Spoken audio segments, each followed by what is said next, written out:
The end of summer is almost here and fall is a great time for planting. Today we are planting a grafted rose and showing you how we divide and transplant perennials. This is one of our favorite little corners here in our Upstate NY Zone 6A garden, and it is a spot tucked in between a MontyBlue Spruce and a quick Fire Fab with a small hedge of Tuff Stuff Top Fun hydrangeas in front.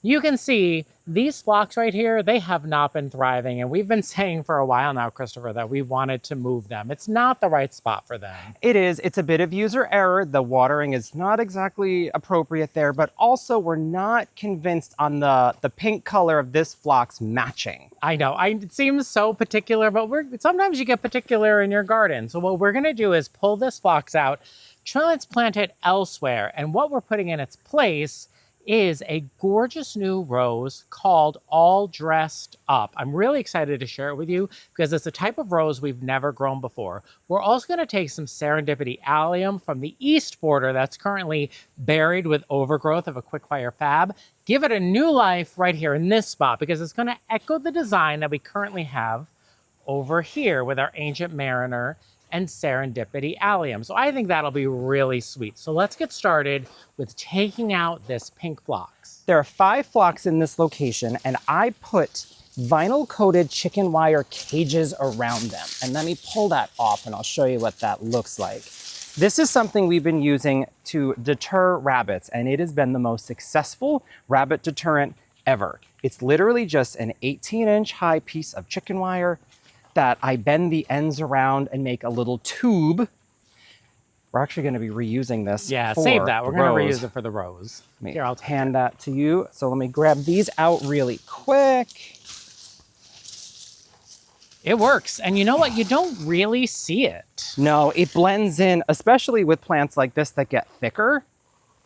I mean, you do see it in the spring when everything's died back. But last winter, what had happened is we came out in the spring and a lot of our stuff had been decimated by rabbits over the winter. And we thought, oh, darn it, we forgot to protect them. We didn't. And the things that were wrapped in chicken wire were untouched. The things that weren't were pretty damaged. So we promised ourselves anything that was tempting to the rabbits, we would just go ahead and wrap the chicken wire around them. Nothing scientific about this. We're just Nope. And there's a little drip in there, but that's going to get all reworked anyway. Wow, these are much more rooted in than I thought they'd be. Well, they're probably looking for water. That's for sure. Careful of those gorgeous Tuff Stuff Top Funs. I love them so much. Fall is a great time to transplant. It's a great time to plant. Wow. And if it looks like I'm being brutal, it's a perennial. It's gonna die back anyway. So any of this top growth, I'm just gonna use it as a handle. Oh, these did quite a good job. So I'm excited to transplant these and give them a better location. Yeah, those will go elsewhere. We don't know where yet, so you won't see where today, but we do know there's going to be some alliums going in here. Let's see if this one comes right up like that. Those did. Look at that. All right.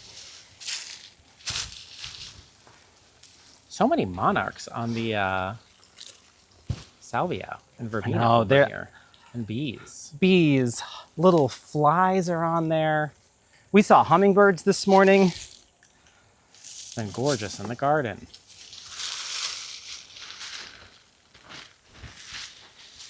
Those are coming up really easy. They are. I think, well, it's a very tidy little root ball. But again, I think I had about a gallon just at the base of these plants. And my strategy for drip irrigation going forward is going to be much more of a even broadcast throughout the garden. It's been a very, oh, that one's got some Tuff Stuff roots. You know what this did? This was closer to the drip irrigation of the Tuff Stuffs. Oh, okay. All right, you might remember we bought this rose at Fadigan. It was on sale. It's right here. Christopher did this great job of hooking a line of drip up to our plants as we're waiting to get them planted. This is a gorgeous pine. I'm so excited to get in the ground. That's coming soon too. What is this? Burke's Variegated Red? Burke's Variegated Red. Very nice. This is the rose. This is All Dressed Up. It's a a week's rose? Yeah, it's week's rose, I believe. Let me just put this pine back up on the drip. Make sure it's got an emitter popping right into it. And look, you can see what color it's going to be. It's just that gorgeous pink. This has bloomed quite a lot in the container since we got it home, and it has new growth on it too. The all dressed up rose is a grafted rose, which means that there's a different variety under the soil than there is on top. And that can be for a bunch of reasons. Mostly in cooler zones, it means that they use something called Dr. something. Dr. Huey is Sorry, I'm so distracted. That's the biggest swallowtail I have ever seen. Look at the size of it. This is why we grow verbena.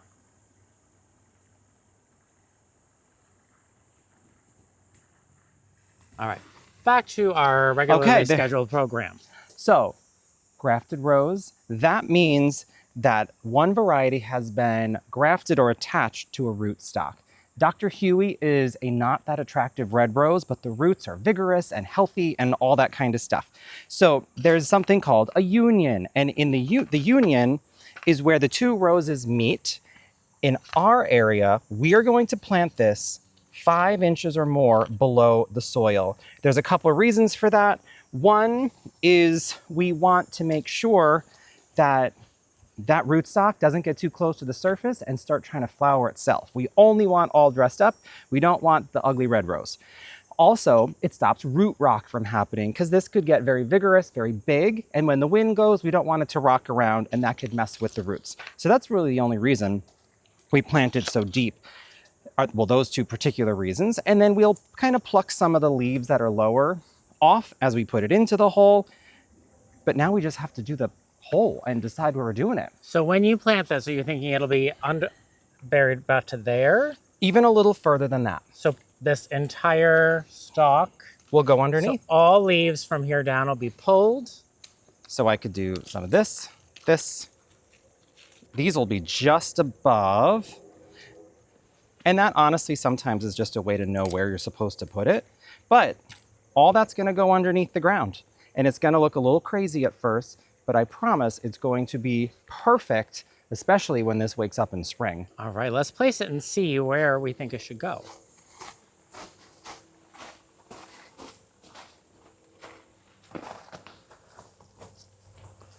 From my reading, this rose is going to be similar to the Lark Ascending in that it's going to be a bit vigorous, and it's a floribunda, which means it's a mix of it's a grandiflora, which is floribunda and hybrid. It's all very confusing in these rose types. We just know it's going to be beautiful and bloom a lot.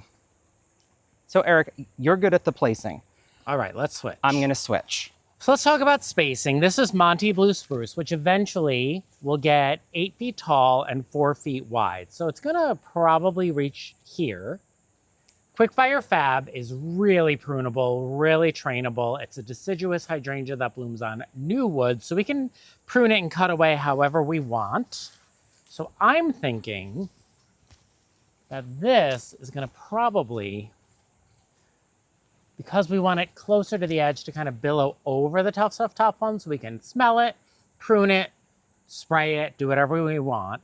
I think if we rotate it this direction, this is going to give it space behind it and in front of it and to the side of it. Right here, right? I think and then it's going to give us Serendipity allium room right there. I think if we did it there and then filled in here with some Serendipity allium, I think we're good to go. Yeah, I think that would be good. I wouldn't be afraid to bring it closer. Closer to what? Closer to the Tuff Stuffs. Okay. Knowing that the allium will kind of cover up ugly legs, and then we get more enjoyment out of it. I think I was thinking alliums would drift in front of it. Yes? No? I think the rose will grow straight up through the alliums. That's why I wouldn't be too afraid to have them be nestled together.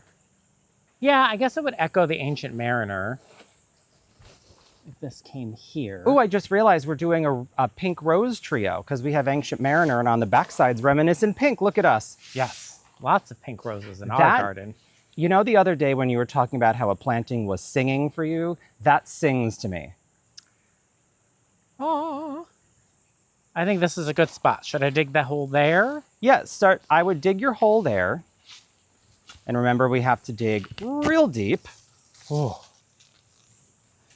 I'm interested to see what this soil looks like because we've been using compost as mulch since day one on this area. which was 2022. 2022. So pretty far down, we should see reasonable looking soil that isn't the backfill, new construction yucky. And we can be a little bit messy here because, oh wow, look at all those exposed Top Fun roots. I got to cover those with this. All right, that actually is looking pretty good. Let me hand you this so it's out of the way. Okay, oh, that's heavy.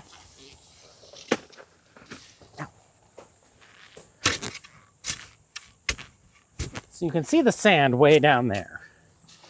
But the compost has made its way down a few inches. At least it's starting to make it not look like we're digging at the beach in this particular area.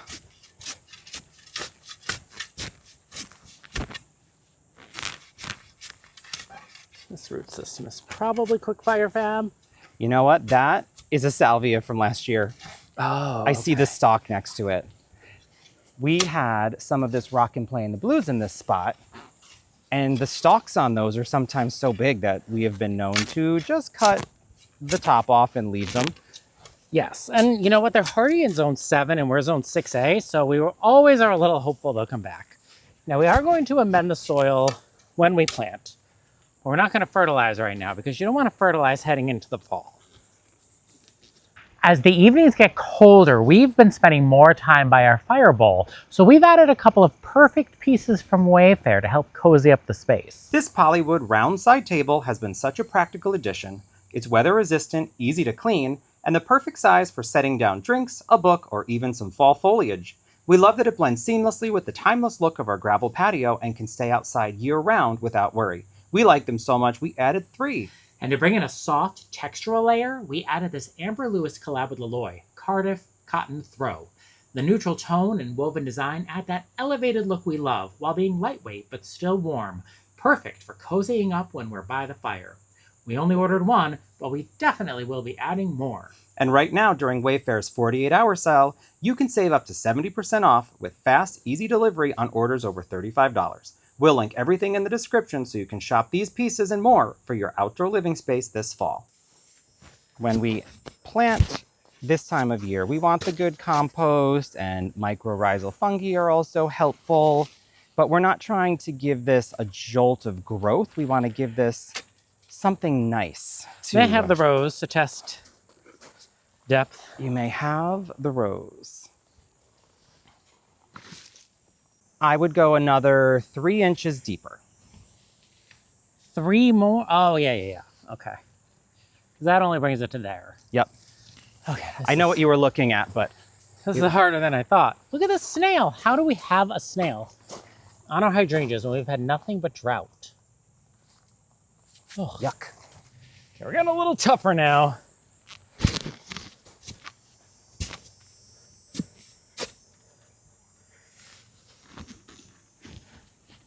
You know, it was so chilly in the garden this morning, but all it takes is digging a hole and I'm warmed right up. There you are. How's that? There you go. When we dig a rose, it looks like we're digging to the other side of the planet. But it will be so much happier for it. Let me try that again, please. And there you go. That is a rose hole. So much smaller now. That's the funny part. Also, the hard, oops, well, that was funny.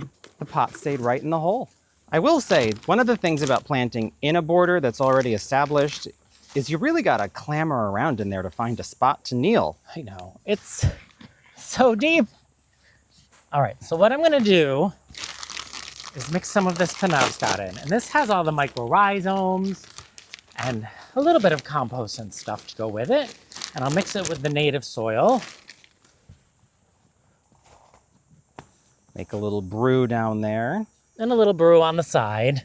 And you know, one good thing about our sandy soil is I'm assuming it drains pretty well.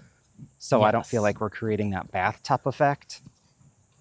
That must be really hard for people that have clay soil when you dig a hole and it turns your planting hole into a bathtub because the soil around it doesn't drain enough.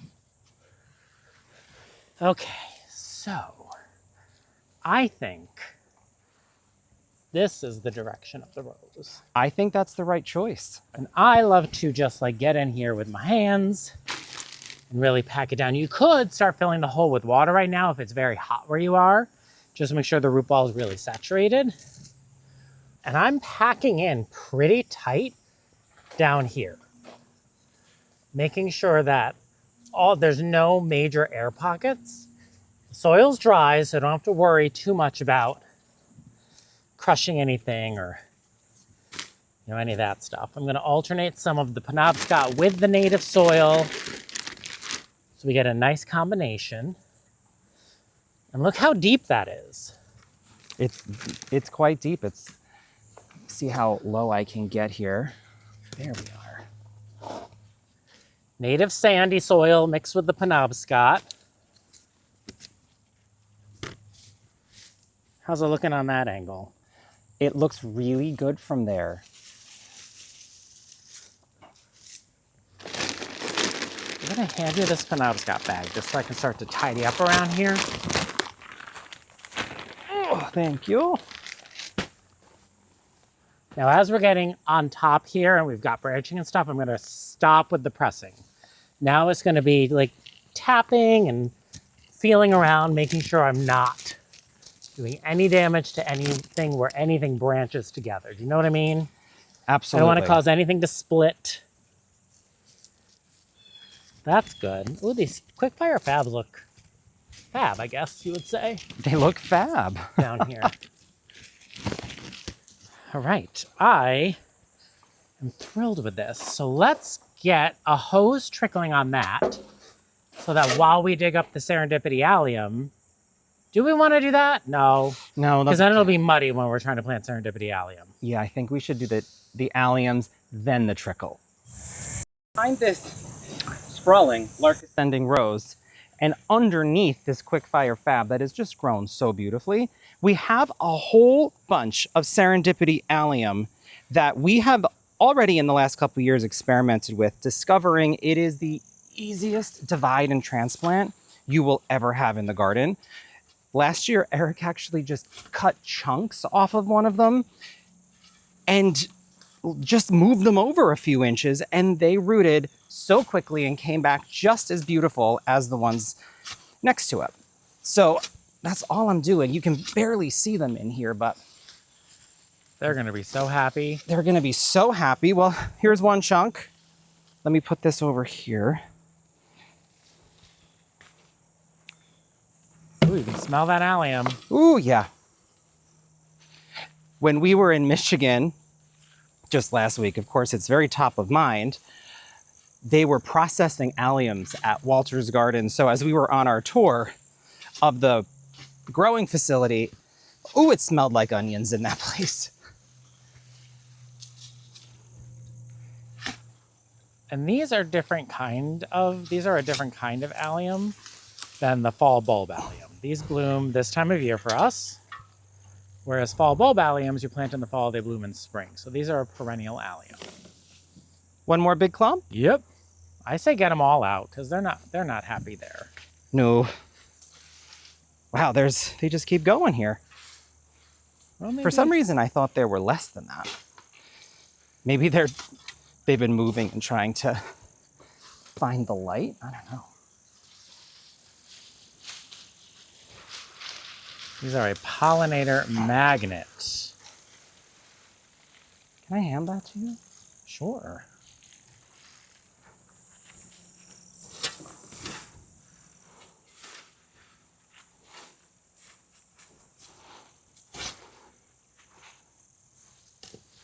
Are they leaving big holes behind that we need to come fill in? Honestly, no, because they're coming up like this. Okay, as long as there's no roots exposed. They kind of just look like if we were trying to grow onions somewhere and they hadn't grown well. That's literally what we're doing. That's These true. are an ornamental onion. That actually, I'm going to come back and address, that's actually just grass back there. Okay. So that was it. There is actually less than it looked like. A lot of it was just, lawn grass that had spread. That So happens. let's That go. long grass does tend to be able to blend in really well. I guess if we had to say we had one dominant weed in our garden, it would be lawn grass. Okay. Should we put the chicken wire on this rose before we start planting allium, just to make sure there's enough room to work around it? I do, and I remember this one was the one that looked the cleanest. So all I do is really bend those wires, the end wire around itself. And this is the rose will grow through this. The main goal of this is to protect the main stems or the main canes from getting girdled by rabbits. And once again, we know it's there, you know it's there, but if you're not paying attention, it just blends right in. Do you think you need a second one to make that wider? Yeah, here's one. Yeah, give me a second piece. You can just connect them together.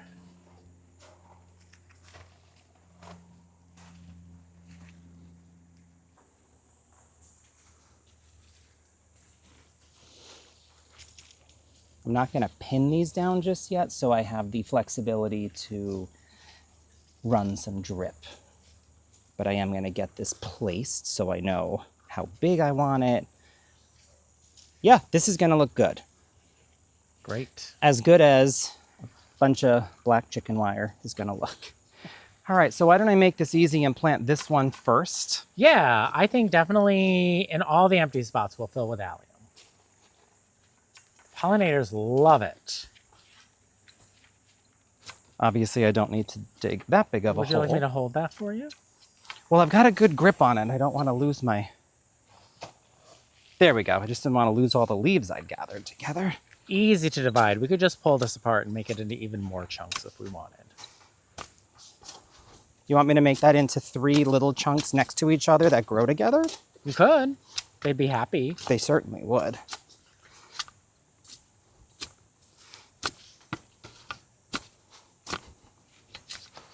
All right, so I've just kind of loosened this area up a little bit.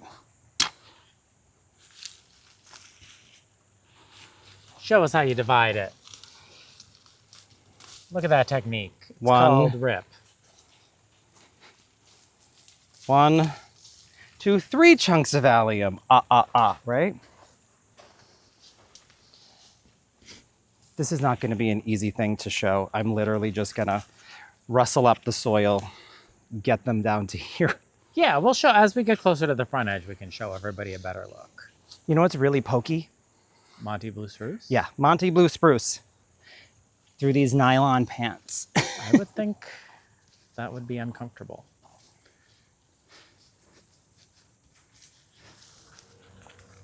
Now, we're very aware this is going to look rough at first, but they will be Get that as close to the rose as to that chicken wire as you can. Like right against the chicken wire. Yeah. And then the last one is going to go just in front of where your right foot is to make a little triangle. Yep. I would say of all of the things that we're doing right now, this is one of those like faith in plantings because we know this is going to end up looking gorgeous. It's just not necessarily going to look so hot right now, but trust the process. Alliums are worth it. They're such an awesome perennial.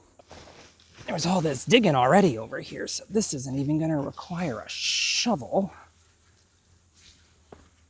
Get that all shoved in there. Actually, I think what I might do is skip doing drip right now because there's an emitter I can put on the base of the rose. And then once all this goes dormant, I'm doing such a big rehab of this drip and this area in general that I can come through and I can do it better once the perennials have all fallen. I think if we do that, that's fine. We just have to make sure to water these every day for the next week. I'm excited for these alliums to fill in here because they do look spectacular around the Ancient Mariner rose. Oh, the thing I used to say, I read or heard somewhere along the way, and I haven't heard it in many years, so I might be making this up. But I heard that alliums, when planted near a rose, help the rose smell better. Not the onion smell itself, but some other compound in alliums assists in the rose smelling better. That is interesting. I wonder what that's about. I don't know. I could be making this up completely, but I also will say a lot of the pests that eat your roses don't like the allium smell. And that's that's why we pair our roses with alliums or catmint. I'm really excited about this planting, Eric. I think this is going to look so good.